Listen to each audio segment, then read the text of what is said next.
तो स्वागत है दोस्तों आप लोगों का एमरोज मिल्की आईएएस एकेडमी में। हम लोग राजपूत काल पे अध्ययन कर रहे थे और राजपूत काल को हम लोगों ने समाप्त कर लिया है। सामान्यतः राजपूत काल के समाप्ति के बाद ही प्राचीन इतिहास समाप्त हो जाता है, जिसमें प्रागैतिहासिक काल से लेकर के गुप्त काल, गुप्तोत्तर काल, उसके बाद पूरा राजपूताना काल या उत्तर मध्य काल जैसे हम लोग बोलते हैं, जो मध्य काल से जस्ट पहले वाला होता है। लेकिन जब हम लोग राजपूत काल पर डिस्कशन करते हैं तो गुप्तोत्तर काल के बाद एक दो राजपूत राजवंश ऐसे थे जिनका अध्ययन छूट गया है।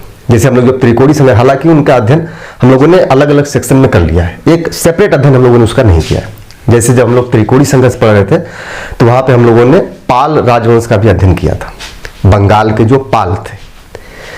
लेकिन पालों का हम लोगों ने सेपरेट अध्ययन नहीं किया था, तो पाल राजवंश का आज हम लोग सेपरेट अध्ययन शुरू करेंगे आज से। पालों के बाद एक वंश था सेन वंश, जो पालों के बाद बंगाल में शासन आता है। सेन वंश का जिक्र भी कहीं कहीं है, जो महत्वपूर्ण शासक है, हम लोग उसका सेपरेट अध्ययन कर लेंगे सेन वंश को लेकर के।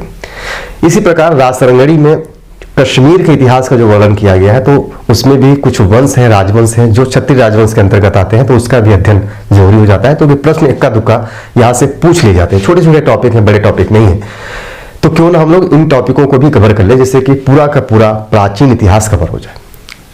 और प्राचीन इतिहास जितने डीप में जाकर के हम लोगों ने पढ़ा है, उतना डीप अगर एक बार आप पढ़ लेते हैं, थोड़ा सा मेहनत करके पढ़ लेते हैं, तो आपका नींव इतना मजबूत हो जाएगा कि आप उस पर जितनी भी बड़ी बिल्डिंग खड़ा कर दीजिए, हिलने वाला नहीं। यानी एक बार अगर आप इतिहास को मजबूती के साथ अपने आप को स्थापित कर लेते हैं इतिहास में, तो फिर इतिहास की कई सारी धाराएं, अलग अलग मेंस के पॉइंट ऑफ व्यू से, फिर विचारात्मक प्रश्न, सब पे आप विचार करने के लिए, क्रिटिकल एनालाइज करने के लिए कैपेबल हो जाएंगे, सक्षम हो जाएंगे। आप फिर आराम से इन चीजों को समझ सकते हैं, कर सकते हैं। जैसा कि मैं आगे एक सीरीज शुरू करूंगा मुख्य परीक्षा के दृष्टिकोण से, इतिहास के अलग अलग पहलुओं पे हम लोग डिस्कशन करेंगे, प्राचीन इतिहास, मध्यकालीन इतिहास और आधुनिक इतिहास को लेकर के, जिससे कि इतिहास में आपकी जो समझ है वो लगातार बढ़ती जाए। कुछ बेसिक चीजें हैं, मैं आज कुछ और बातें आप लोगों को थोड़ा सा कर देता हूँ। बुक्स वगैरह को लेकर के भी ढेर सारी क्वेरीज आते हैं, क्वेश्चंस आते हैं, सर कौन सा किताब पढ़े इतिहास में, कौन सा न पढ़े। देखिए मैं कहता हूं कि अगर आप तैयारी करने के लिए आए हैं, जो लोग तैयारी शुरू कर रहे हैं, ध्यान रखिएगा, जो लोग तैयारी शुरू कर रहे हैं, मिसगाइड मत होइए। जरा से मिसगाइड होंगे आपका सब कुछ बर्बाद हो जाएगा, रास्ता बदल जाएंगे, भटक जाएगा आप लोग। जो लोग तैयारी शुरू कर रहे हैं, इसमें दो वे आता है, आप लोग देखेंगे। कुछ लोग बोलते हैं कि इनको पहले 6 से 7 महीना इनको सेल्फ स्टडी के लिए बोला जाए।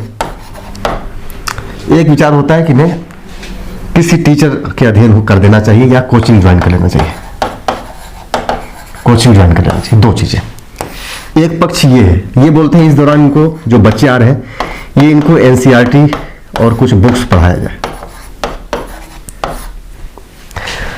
फिर जब जो लोग कोचिंग ज्वाइन करते हैं तो फिर वो टीचर के अकॉर्डिंग चलते हैं, टीचर क्या बोलते हैं उस तरीके से वो चीजें करते हैं। अब सवाल उठता है कि क्या सही है।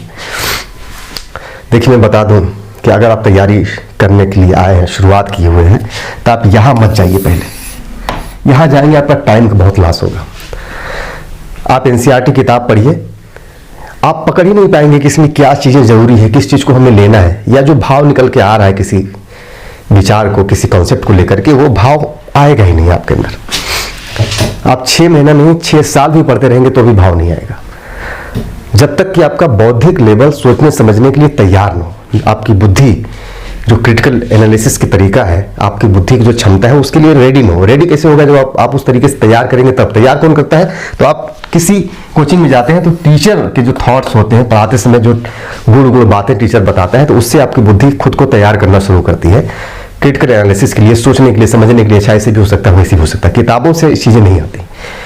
जब एक बार आप पढ़ लेते हैं ना चीजें, तो बहुत सारी बातें टीचर आपको समझा देगा, जो बहुत गूढ़ है, जो यहाँ पे 20 पेज में दिया हुआ है, उसी को टीचर आपको 1 घंटे के लेक्चर में ऐसा समझा देगा कि आप 20 पेज पढ़ने के बाद भी उतना बेहतर तरीके से नहीं समझ पाएंगे जितना कोई टीचर समझा दे।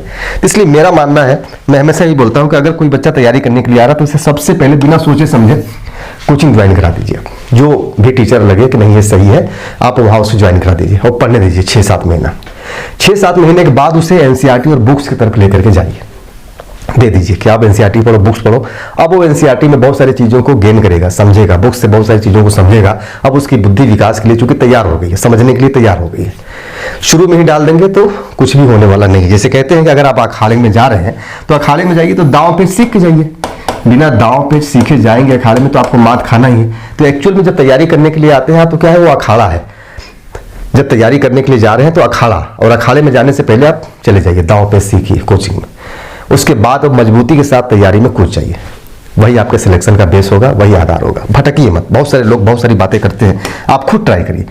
कई सारे लोग तो ऐसे हैं जो 4-4 जगह कोचिंग करने के बाद भी उन्हें एनसीईआरटी की बुक समझ में नहीं आती, या कोई बेसिक किताबें बता दिया जाए तो समझ में नहीं आता है। और ध्यान रखिए, बुक्स जब आप पढ़ते हैं तो बुक्स की सारी चीजें आपके दिमाग में नहीं होती है। सारी चीजें छोड़ दीजिए, बुक्स का 10% भी आपके माइंड में चीजें नहीं आ सकता है कि 10% भी उसका रख ले अपने पास। लेकिन जब कोचिंग करते हैं, जब कोई टीचर पढ़ाता है, तो आप उस टीचर की कम से कम 60 से 70% चीजें आपके दिमाग में रहती है। और मेहनत करेंगे तो बढ़ जाता है, 80-85% तक हो जाता है। कितने बच्चे ऐसे होते हैं जो टीचर के शब्द से एक एक चीज को पूरा कंठस्थ कर लेते हैं, एक एक विचार जो कि लेक्चर सुनते हैं आपके दिमाग में जाता है, सारी चीजें आ जाती है। तो ये ज्यादा फायदेमंद है। ध्यान रखिए, आपकी मेहनत को ये कम कर देता है। आप क्या होता है, आप एनसीईआरटी पढ़ेंगे या कोई भी किताब पढ़ते हैं, एनसीईआरटी में कोई भी अगर बुक्स आप पढ़ रहे हैं, ध्यान रखिए, तो आप यहाँ 100% पढ़ने के बाद आपके पास 5 से 10% चीजें सूचना आपके दिमाग में रहेगी। पूरा किताब पढ़ जाएंगे, 2 बार 3 बार 4 बार पढ़ने के बाद भी 5 से 10% ज्यादा आपके दिमाग में कोई सूचना नहीं रहेगी। लेकिन जब आप किसी टीचर से कोचिंग करते हैं, पढ़ते हैं किसी टीचर के माध्यम से, तो यहाँ अगर 100% देते हैं तो आपका 90% चीजें आपके दिमाग में आ जाएंगी। तो ये ज्यादा फायदेमंद है, ये इफेक्टिव चीज है। ये एग्जाम के पॉइंट ऑफ व्यू से पढ़ाया जाता है। यहाँ पे एनसीईआरटी में सब कुछ एग्जाम के पॉइंट ऑफ व्यू से नहीं, बहुत सारी चीजें हैं। कुछ प्रश्न वहां से इक्का दुक्का आ जा रहा है। जैसे एक प्रश्न किसी बुक से अगर फंस जाए, एक ट्रेंड चला था एक समय में कि मान लीजिए किसी बुक से बिपिन चंद्रा से अगर एक क्वेश्चन फंस जाए तो लोग बता देते हैं कि किताब पढ़ लो। ऐसी झा श्रीमाली से अगर एक क्वेश्चन फंस जाता था प्राचीन इतिहास में तो बोलते थे इसे पढ़ लो। तो एक क्वेश्चन के लिए पूरा किताब पढ़ने की जरूरत नहीं है।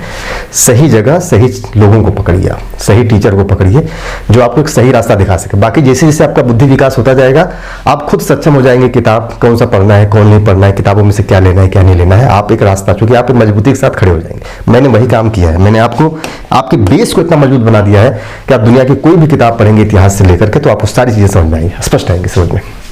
आप चीजों को जोड़ पाएंगे, कोरिलेट कर पाएंगे, उसमें से बहुत सारे विचार को निकाल पाएंगे कि हाँ ये विचार इस तरीके से निकल करके आता है। सोचने समझने की क्षमता बढ़ती।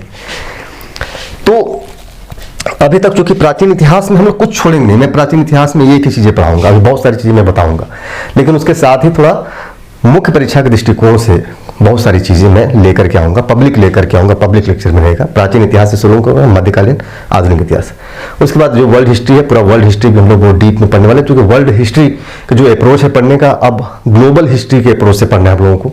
तो कैसे पढ़ा जाएगा वर्ल्ड हिस्ट्री, जब मैं शुरू करूंगा तो वो आगे मैं डिस्कशन करूंगा। अभी फिलहाल में आते हैं, हम लोग चर्चा कर लेते हैं आज बंगाल के पाल वंश। बंगाल को बोला जाता था गौड़, पता है ना आपको, इसको गौड़ भी कहा जाता है। बंगाल का पाल वंश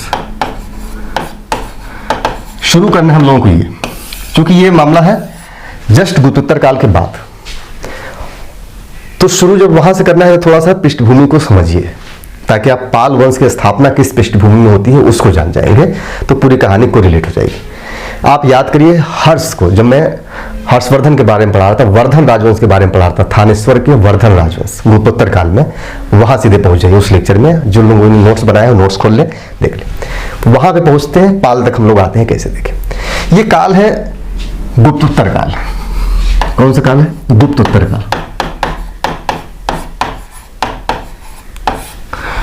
थोड़ा सा मैप के थ्रू मैं आपको समझा देता हूं। ये बंगाल का क्षेत्र है, यहां पे है कन्नौज, ये है मालवा, ध्यान रखिएगा, मालवा, और ये है थानेश्वर, अपना थानेश्वर। 3-4 चीजों को ध्यान रखिए, तक 3-4 नाम आएगा।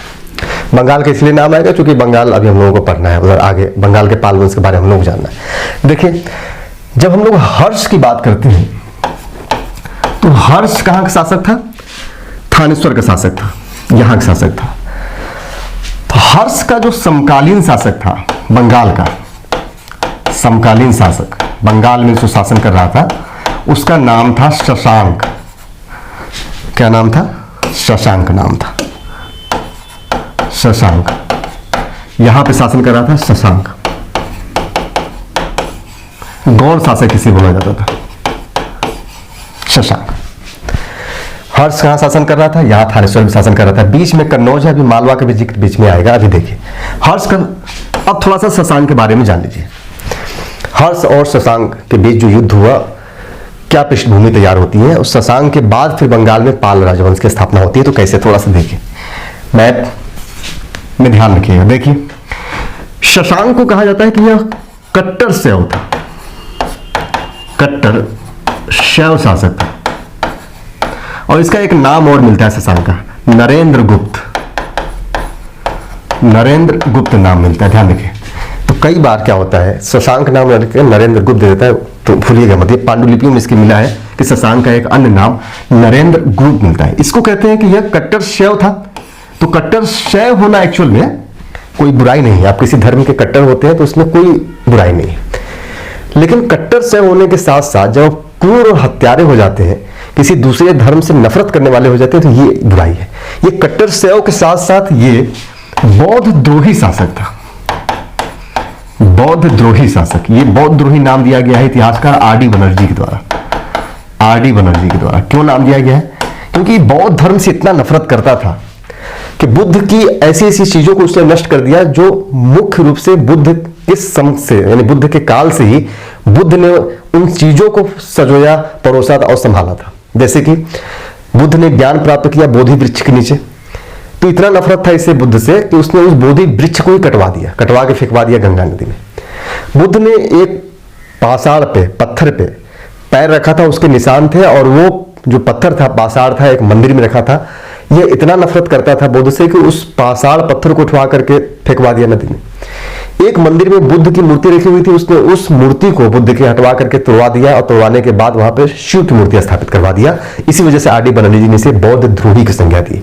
तो एक हो गया बौद्ध द्रोही। उसके अलावा देखिए शशांक बौद्ध द्रोही हो गया, और मैंने बताया बौद्ध द्रोही के साथ साथ क्या था, ये क्रूर और हत्यारा शासक था। क्रूर और हत्यारा शासक था। हत्यारा शासक था। बौद्ध द्रोही क्यों था? मैंने 3 चीजें बताई। पहला, बोधि वृक्ष को कटवाकर गंगा नदी में फेंकवा दिया। गंगा नदी में फेंकवा दिया। इसी प्रकार बोध गया के एक मंदिर से बुद्ध की मूर्ति हटवाकर शिव प्रतिमा स्थापित करवा दिया। शिव प्रतिमा स्थापित कर दिया। इसी प्रकार पाटलिपुत्र के एक मंदिर में रखे गए बुद्ध चरण पाषाण, उसे बोलते हैं बुद्ध चरण पाषाण चिन्ह, बुद्ध चरण पाषाण चिन्ह को गंगा में फेंकवा दिया। गंगा नदी में फेंकवा दिया। इसी कारण आर.डी. बनर्जी ने इसे बौद्ध द्रोही की संज्ञा दी थी। हालांकि कई सारे बौद्ध मठों को नष्ट करवाया, बिहारों को इसने नष्ट करवाया, लेकिन ये 3 उसके बड़े खतरनाक काम थे जो कोई भी जल्दी करना नहीं चाहता, भले किसी दूसरे जो है कि संप्रदाय का मानने वाला हो। तो इस कारण आर.डी. बनर्जी ने बताया कि एक्चुअल में ये बौद्ध विरोधी से भी आगे बढ़कर के बौद्ध द्रोही हो गया था। इतना नफरत करने लगा था कि महात्मा बुद्ध की उन चीजों को भी फेंकना शुरू कर दिया जो मूल रूप में पड़ी हुई थी। ठीक, क्रूर हत्यारा, ये इसके ऊपर जो है कि चीजें लगा हुआ था। अब देखिए शशांक आता है, इसी शासक की बात हो रही है। देखिए शशांक पहले क्या था, ये पहले कन्नौज के मौखरी शासक का सामंत था। मौखरी शासक का सामंत था। और मौखरी शासक कौन था जिसका सामंत था? उसका नाम था अवंती वर्मन। अच्छा, जब ये सामंत स्थिति में था तो शशांक का मगध पर भी अधिकार था। ध्यान रखिए, जब ये सामंत था तो मगध वाला क्षेत्र इसके अधीन आता था। अवंती वर्मन के समय सामंत था, और अवंती वर्मन की मृत्यु के बाद यह क्या करता है? अवंती वर्मन की मृत्यु होती है, अपनी शक्ति को बढ़ाता है, और मृत्यु के बाद यह शशांक, मगध पे तो उसका अधिकार पहले से था ही, जो है कि सामंत काल के दौरान, यह बंगाल पर आक्रमण करता है, उसके बाद उड़ीसा पे आक्रमण करता है और दोनों को जीत लेता है। और न केवल बंगाल उड़ीसा बल्कि और आगे बढ़ के जाता है, ये गोदावरी नदी तक पहुंच जाता है। गोदावरी तक, गोदावरी के दक्षिण में, या दक्षिण गोदावरी कर लीजिए, गोदावरी दक्षिण के बजाय दक्षिण गोदावरी तक अधिकार कर लेता है, दक्षिण गोदावरी तक अधिकार कर लेता है, गोदावरी तक विस्तार कर लेता है। ध्यान रखिए, इसके इस चीजों से पता चलता है कि अच्छा कुछ प्रमाण भी मिलते हैं, उड़ीसा और दक्षिण गोदावरी तक जो विस्तार करता है इसके कुछ प्रमाण पाए जाते हैं। इसके कुछ सामंत मिलते हैं, जैसे उड़ीसा में इसका एक सामंत था जिसका नाम था माधवराव द्वितीय। उड़ीसा में इसका सामंत था जिसका नाम था माधवराव द्वितीय, माधवराज, सॉरी राव नहीं, माधवराज द्वितीय। इसी सामंत का कुछ लेख मिला है, ताम्र लेख मिला है, और साथ ही इसका दक्षिण में स्वर्ण मुद्रा मिला है, स्वर्ण मुद्रा की प्राप्ति हुई है। किसका? शशांक का। इन दो चीजें से यह पता चलता है कि यह पूर्वी भारत का, कौन से भारत का? ईस्ट वाले, बंगाल उड़ीसा यहां तक के हिस्से को, पूर्वी भारत का यह एक मजबूत शक्तिशाली राजा बन गया था। और यही वजह था कि गुजराती कवि सोड्डल ने इसे उत्तरापथ स्वामी की उपाधि दे दी थी। इन्हीं सब कारणों से इसे कहा गया कि यह पूर्वी भारत का सबसे शक्तिशाली राजा बन गया था। इस क्षेत्र का पूर्वी भारत का सबसे शक्तिशाली राजा बन गया था, सबसे शक्तिशाली राजा बन गया था, राजा बन गया था, राजा बन गया था। क्लियर है यहां तक? सबसे शक्तिशाली राजा बन गया था। अब बढ़िए थोड़ा सा हर्षवर्धन की तरफ। शशांक था इधर, एक तरफ शक्तिशाली राजा बन गया था, दूसरी तरफ मालवा में शासन कर रहा था देवगुप्त, मालवा में शासन कर रहा था देवगुप्त। अब इधर बंगाल में शासन कौन कर रहा है इस वाले क्षेत्र में? शशांक। ठीक, यहां पे कन्नौज में मौखरी राजवंश है, मौखरी राजवंश के पहले अधीन था, अब ये स्वतंत्र हो गया है। यहां कौन शासक कर रहा है? मौखरी राजवंश। और यहां पे शासन कर दे रहे हैं हर्षवर्धन, हर्षवर्धन यानी वर्धन राजवंश। क्या होता है? देवगुप्त और शशांक में मित्रता हो जाती है, दोनों मित्र हो जाते हैं।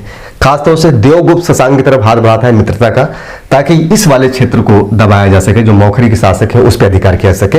तो शशांक और देवगुप्त हो गए मित्र, शशांक प्लस देवगुप्त मित्र हो गए।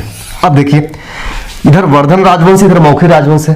तो वर्धन राजवंश में जो शुरुआत होता है वर्धन राजवंश की, कि दोनों के बीच वैवाहिक संबंध होते हैं। देखिए वर्धन राजवंश, वर्धन राजवंश में प्रभाकर वर्धन के पुत्र, प्रभाकर वर्धन के दो पुत्र थे, पुत्र थे दो। एक का नाम था राज्यवर्धन और दूसरे का नाम था हर्षवर्धन। हर्षवर्धन छोटा था, राज्यवर्धन बड़ा था। और एक पुत्री थी, और पुत्री का नाम था जो है कि राजश्री, सॉरी राजश्री। अब देखिए इस राजश्री का जो विवाह हुआ, राजश्री का विवाह मौखरी शासक देववर्मन के साथ हो गया, सॉरी गृहवर्मन के साथ हो गया। विवाह किसके साथ होता है? मौखरी शासक गृहवर्मन के साथ, गृहवर्मन के साथ। यहां तक क्लियर? वर्धन राजवंश और मौखरी राजवंश में वैवाहिक संबंध हो जाता है। गृहवर्मन से शादी हो जाता है हर्षवर्धन के बहन का, या राजवर्धन के बहन का, यानी राजवर्धन का बहन राजश्री, उसकी शादी होती है गृहवर्मन से। मौखरी राजवंश यानी बहनोई और साले का रिश्ता हो गया राजवर्धन और गृहवर्मन के बीच। इधर जो मालवा का शासक था, कन्नौज पे अधिकार को लेकर के जाता है, सेना लेकर के जाता है। और यहां था इस समय कौन? गृहवर्मन, राजश्री का पति। और यहां का शासक था देवगुप्त। ये जाता है और गृहवर्मन की हत्या कर देता है, हत्या कर देता है। और ये वही दिन था, उसी दिन हत्या होती है जिस दिन प्रभाकर वर्धन की मृत्यु होती है और सत्ता राज्यवर्धन के पास आना था। प्रभाकर वर्धन की मृत्यु हो जाती है, उसी दिन ये जाता है वहां पे, गृहवर्मन की हत्या कर देता है। और गृहवर्मन की हत्या करने के बाद राजश्री को बंदी बना लेता है, राजश्री को बंदी बना लेता है, कारागार में डाल देता है, वहीं कन्नौज के कारागार में डाल देता है। प्रभाकर वर्धन की मृत्यु हो गई थी। जो राजवर्धन था ये थोड़ा सन्यासी टाइप के व्यक्ति था, ये सत्ता ग्रहण नहीं करना चाहता। ये बार बार बोलता था हर्षवर्धन से कि सत्ता तुम ले लो, मैं सत्ता नहीं ग्रहण करूंगा, ये जो है कि पूरी तरीके से संन्यास की तरफ जाना चाह रहा था। इवन कि इस पूरे संन्यास की प्रक्रिया की सारी तैयारी हो गई थी, तभी इसको खबर दिया गया राजवर्धन के कि कन्नौज में इस प्रकार की घटनाएं हो गई हैं, आपके बहनोई की हत्या कर दी गई है और हत्या करने वाला शासक है मालवा का देवगुप्त। अब मजबूरी में राजवर्धन को संन्यास त्याग करके अपनी बहनोई का बदला लेने का निश्चय करता है और राजवर्धन जाता है कहां पे, मालवा, देवगुप्त के ऊपर आक्रमण करने के लिए। और राजवर्धन जाता है और मालवा के शासक देवगुप्त की हत्या कर देता है। ध्यान रखिए, राजवर्धन देवगुप्त की हत्या कर देता है, देवगुप्त की हत्या कर देता है। हालांकि अभी वो इधर ही था, मालवा क्षेत्र नहीं था बल्कि इसी क्षेत्र में था, यहीं पे जाकर के आक्रमण करके हत्या कर देता है। कहा जाता है कि राजवर्धन देवगुप्त को यूं ही निपटा दिया, बहुत हल्के में निपटा दिया, लेकिन जब राजवर्धन जब तैयारी कर रहा था कि देवगुप्त को पराजित करना है, तो वहां पे भी मामला बड़ी भय का बना हुआ था कि देवगुप्त बड़ी मजबूत शासक है। राजवर्धन उस जोश में जाता है, बोलता है कुछ भी हो आज निपटा देंगे, और जाकर के देवगुप्त को निपटा ही देता है, मार देता है। और ये कहते हैं कि राजवर्धन जब देवगुप्त की हत्या करता है तो राजवर्धन की हत्या शशांक कर देता है। अब शशांक क्यों आ गया, क्योंकि देवगुप्त का मित्र था। और इसमें दो चीजें आती हैं, दो तीन बातें आती हैं। एक तो होता है कि राजवर्धन और शशांक के बीच युद्ध होता है, युद्ध में मार दिया जाता है राजवर्धन। कुछ इतिहासकारों का मानना है कि यह समीकरण सही नहीं बैठ पा रहा है कि युद्ध हुआ। कुछ लोगों का मानना है कि जो साक्ष्य मिले हैं हमें अभिलेखों में, अभिलेखी साक्ष्य से प्रमाणित होता है कि शशांक ने छल से राजवर्धन की हत्या कर दी। छल इन द सेंस कि जब देवगुप्त की हत्या हो जाता है, शशांक इसके पास राजवर्धन के पास न्योता भिजवाता है कि हम लोग जो है कि वैवाहिक संबंधों में बसते हैं। शशांक भी अपनी पुत्री की विवाह राजवर्धन से करना चाह रहा था कि वैवाहिक रिश्ते में बदल जाए, ये सारी चीजों को समाप्त कर दिया जाए। और राजवर्धन इस बात को भाप नहीं पाया कि वहां पे कुछ हो सकता है, और शशांक इसे इनवाइट करता है भोजन पे। और राजवर्धन बिना हथियार के, चूंकि वैवाहिक रिश्ते के पर्पज से जाता है तो बिना हथियार के जाता है और वहीं पे शशांक इसकी हत्या कर देता है। दूसरा मत है, ये मत प्रमाणित माना जाता है कि इस छल कपट से, छल कपट में से। और कुछ लोगों को कहा जाता है कि शशांक ने प्यार से, मतलब कि किसी तरीके से धोखे में आकर के राजवर्धन की हत्या कर दी। कुल मिलाकर के निष्कर्ष ये है कि शशांक ने राजवर्धन की हत्या कर दी। अब देखिए राजवर्धन कैसे कड़ी जुड़ता है, यहां पर देख लीजिए। अब ये शशांक बंगाल में है। अब थानेश्वर वंश और शशांक के बीच कटुता शुरू होगी। पहले इनसे दोनों से कोई मतलब नहीं था, लेकिन ये बीच में खुद आता है शशांक और कटुता शुरू हो जाती है। राजवर्धन के बाद अगला शासक बनता है हर्षवर्धन, और हर्षवर्धन अपने भाई और बहनोई का बदला लेने का प्रण करता है। कहा जाता है कि उस समय जो राजश्री थी वो कारागार में थी, बाद में हर्षवर्धन जाता है, लेकिन कहा जाता है कि वो कारागार से भाग निकली थी। और कहते हैं कि राजश्री कारागार से भाग करके विंध्य के जंगलों में चली गई थी, विंध्याचल के जंगल में चली गई थी राजश्री, क्योंकि इसी क्षेत्र में इधर शशांक कहीं अपनी सैनिक छावनी बनाए हुए था। और इसी वजह से डर रही थी ये क्या नाम है कि राजश्री, कि अगर हम जाते हैं उधर तो शशांक पकड़ सकता है, मार सकता है। तो वो विंध्याचल के जंगलों में प्रवेश कर जाती है कि उधर जाना ही ना उस साइड में। और विंध्याचल के जंगलों में सती होने के पर्पस जाती है। कहा जाता है कि सती होने के लिए जा रही थी, तो कुछ सती प्रथा चल रहा था। तो हर्षवर्धन प्रयास करता है किसी तरीके से रोका जाए सती होने से। बाद में हम लोग पढ़े भी थे कि फिर हर्षवर्धन ही संरक्षक बन करके वहां की शासन व्यवस्था को आगे बढ़ाता है। तो ये तो चीजें यहां तक हो गई। आप थोड़ा सा समझिए मैं क्या बताना चाह रहा हूं। देखिए अब आते हैं हम लोग, मेन हम लोग जाना है बंगाल पे। तो शशांक और हर्ष को लेकर के क्या प्रक्रिया चलती है, शशांक और हर्ष। देखिए अब हर्ष फैसला करता है कि वो शशांक को दंडित करेगा, मारेगा। इसको लेकर के कई सारे बातें होती हैं। एक तो बात होता है क्या शशांक और हर्ष दोनों में युद्ध हुआ है या नहीं, युद्ध हुआ था या नहीं, युद्ध हुआ था या नहीं। हर्ष ने शशांक के विरुद्ध कोई सैनिक अभियान किया था या नहीं, सैनिक अभियान हुआ या नहीं, अभियान हुआ या नहीं। अगर कहते हैं कि सैनिक अभियान या युद्ध हुआ तो उसके परिणाम क्या निकले ये भी पता नहीं, परिणाम क्या निकला दोनों के बीच अगर युद्ध हुआ तो। और सबसे चौथा चीज ये कि शशांक की मृत्यु कैसे हुई, शशांक की मृत्यु कैसे हुई।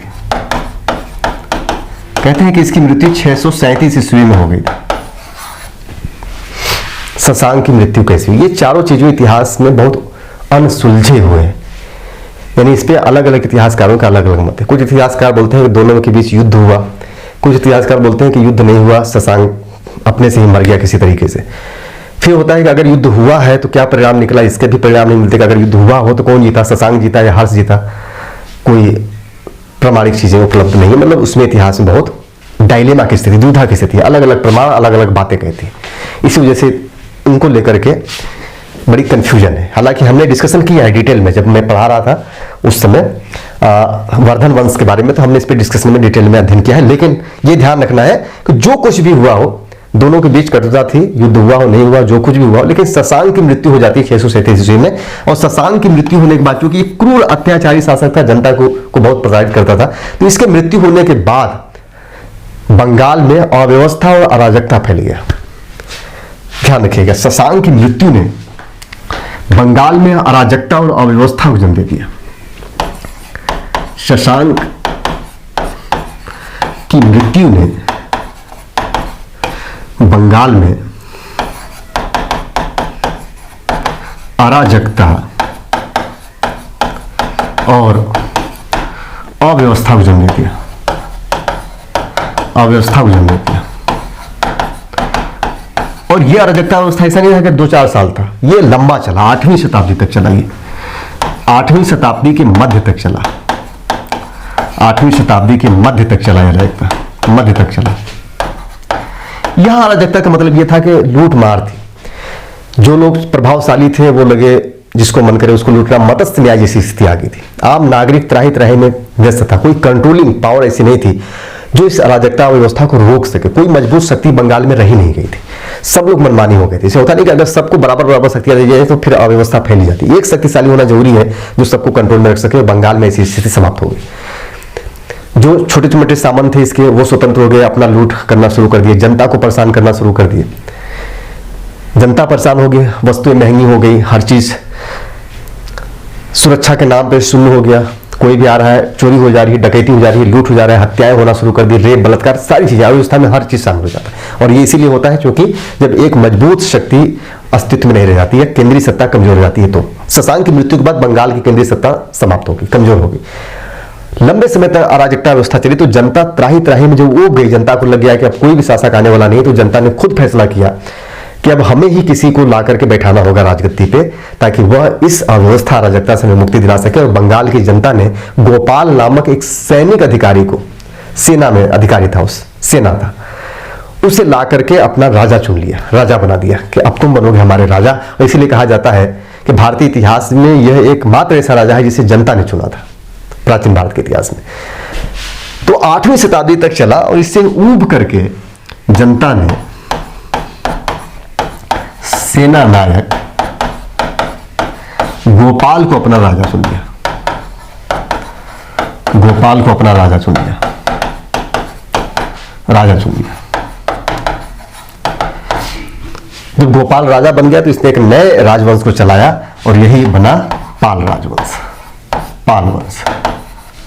ध्यान रखिए। और इस पाल वंश ने लगभग बंगाल में 400 वर्षों तक शासन किया, 400 वर्षों तक शासन किया। समझ रहे हैं? गोपाल के बारे में कुछ जानकारियां, छिटपुट जानकारियां मिलती हैं। जैसे इसके पिता का नाम मिलता है बप्पियट, पिता का नाम मिलता है बप्पियट। और इसके दादा का भी नाम मिलता है, दादा का नाम मिलता है दतीय विष्णु, दतीय विष्णु। और कहते हैं कि ये जो गोपाल था या इसके जो भी पूर्वज थे गोपाल के, ये बौद्ध मतानुयायी थे, बौद्ध मतानुयायी थे। समझ रहे हैं? तो बंगाल में गोपाल पाल वंश से पहले कौन था? शशांक। कौन सा मतानुयायी था? शैव मतानुयायी था, कट्टर शैव था। उसके जगह पर स्थापित कौन सा हो गया? बौद्ध मतानुयायी स्थापित हो गया। कहते हैं कि इसी गोपाल ने नालंदा में एक बौद्ध विहार का निर्माण करवाया था, बौद्ध विहार का निर्माण करवाया था, निर्माण करवाया था। और इससे लगभग जो है कि 20 वर्षों तक शासन किया। 750 ईस्वी में बैठता है और 770 ईस्वी तक शासन करता है। तो ये पाल वंश का पहला शासक हो जाता है गोपाल। किस परिस्थिति में आया, उस पूरे कंडीशन को आप समझ गए होंगे। तो पाल वंश में कैसे हम लोगों ने प्रवेश किया, उस पृष्ठभूमि को आप लोग समझेंगे तो अब अंदाजा हो गया होगा। पाल वंश यहाँ पे आ गया, गोपाल पहला शासक हो गया, उसके दादा का नाम बप्यर, गति विष्णु, सॉरी पापा का नाम और दादा का नाम गति विष्णु। अब आइए आगे बढ़ते हैं। गोपाल के बाद जो अगला शासक बनता है धर्मपाल। अब देखिए, आपको याद है जब हम लोग चर्चा कर रहे थे, ये 770 से 810 तक शासन करता है। जब हम लोग चर्चा कर रहे थे त्रिकोणी संघर्ष, पाल, प्रतिहार और राष्ट्रकूटों के बीच त्रिकोणी संघर्ष चलता है, तो यहां से त्रिकोणी संघर्ष की भी शुरुआत हो जाती है और इसी समय प्रतिहार राजवंश की भी स्थापना हो जाती है राजपूताना में। ध्यान रखिए। आइए तो लिखिए, धर्मपाल जब शासक बनता है तो इसका होता है कि पूर्व की ओर विस्तार करे, पूर्व की ओर साम्राज्य विस्तार, साम्राज्य विस्तार। इधर कन्नौज में क्या था, इधर कन्नौज में मौखरियों की समाप्ति हो गई और वहां पे दो भाई आ गए, इंदिरा युद्ध और चक्रा युद्ध, दो भाइयों का शासन हो गया। आयुध वंश के शासक आ गए। मौखरी के बाद कौन से वंश आ गए, आयुध वंश। कहां पे, कन्नौज में, ध्यान रखिएगा। और आयुध वंश में दो भाई थे, इंदिरा युद्ध और चक्रा युद्ध। चक्रा युद्ध, चक्रा युद्ध को पाल समर्थन करने लगे, पाल वंश के, और इंदिरा युद्ध को समर्थन करने लगे प्रतिहार। इससे मैंने डिस्कशन किया है त्रिकोणी संघर्ष में, बस यहां समझिए धर्मपाल कैसा चाहते। पूर्व की ओर साम्राज्य विस्तार करता है। ये जब पूर्व की ओर जाएगा तो साम्राज्य विस्तार पूर्व की ओर करता है, सॉरी ये पूर्व नहीं, पश्चिम की ओर, बल्कि पश्चिम की ओर, पश्चिम की ओर साम्राज्य विस्तार करता है।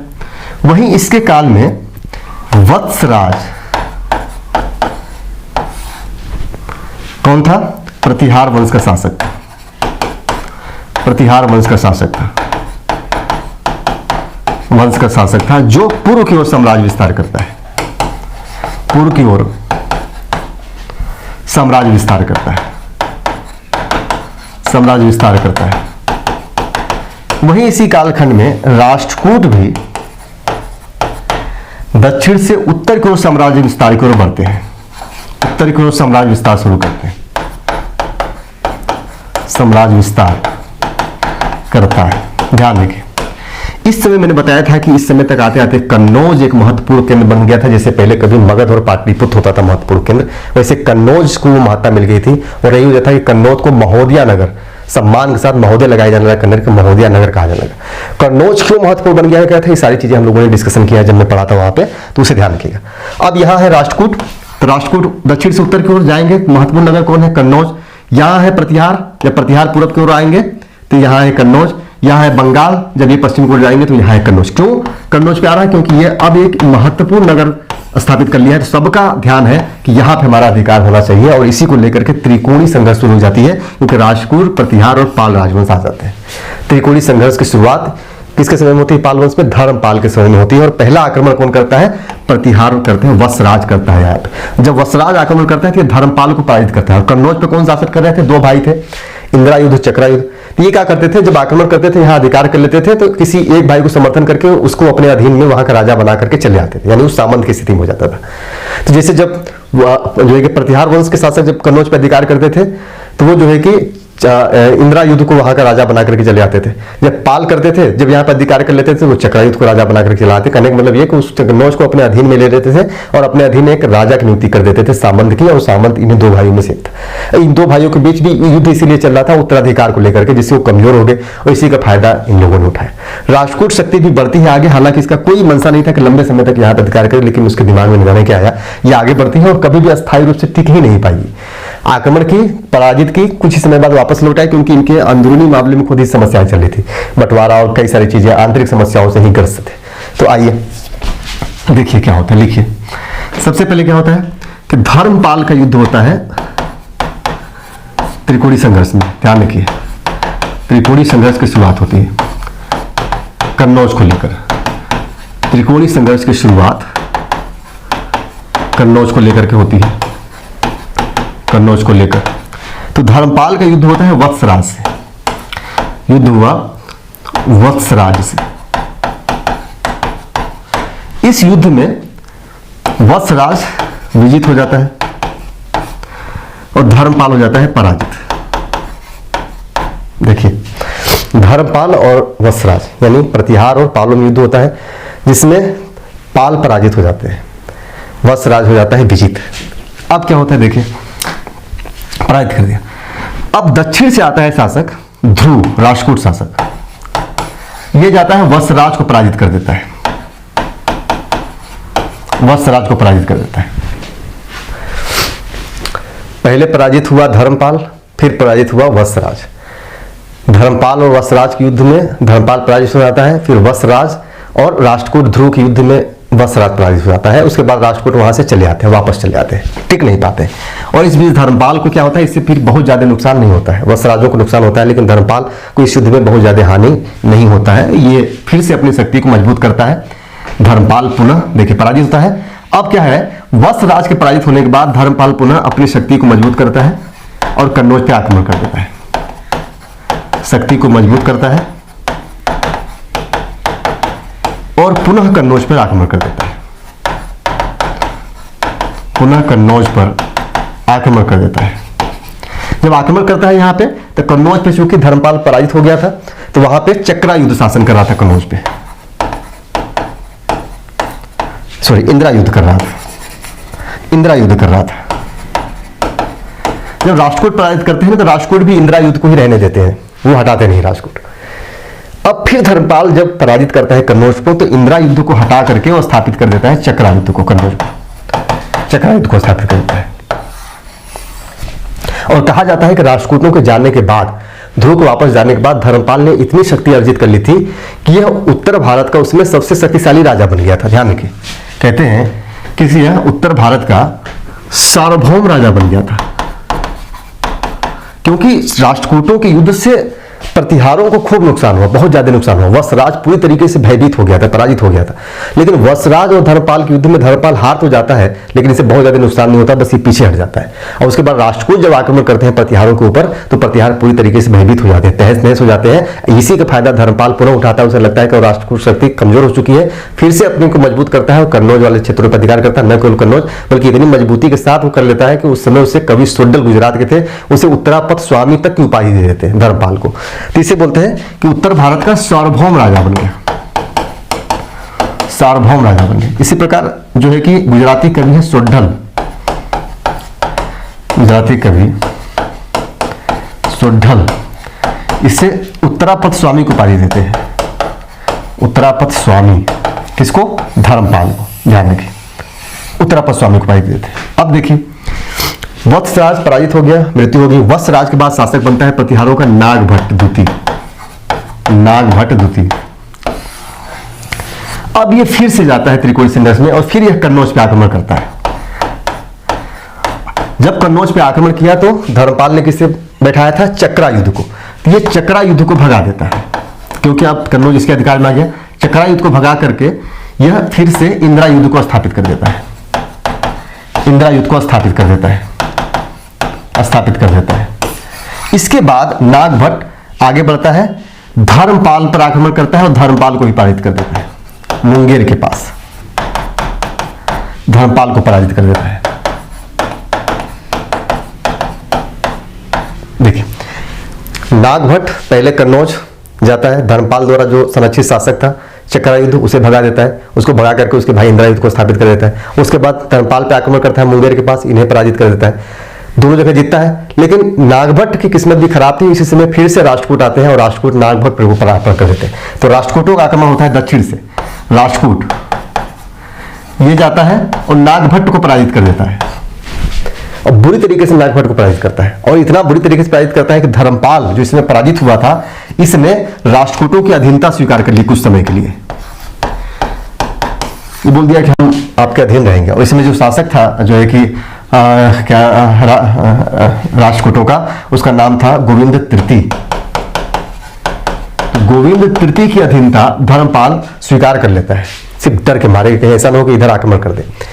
लेकिन फिर से राष्ट्रकूटों की किस्मत खराब निकली, लंबे समय तक फिर नहीं टिके, फिर इन्हें वापस लौटना हुआ, यहां से वापस लौट गए, वापस लौट गए। ध्यान रखिए,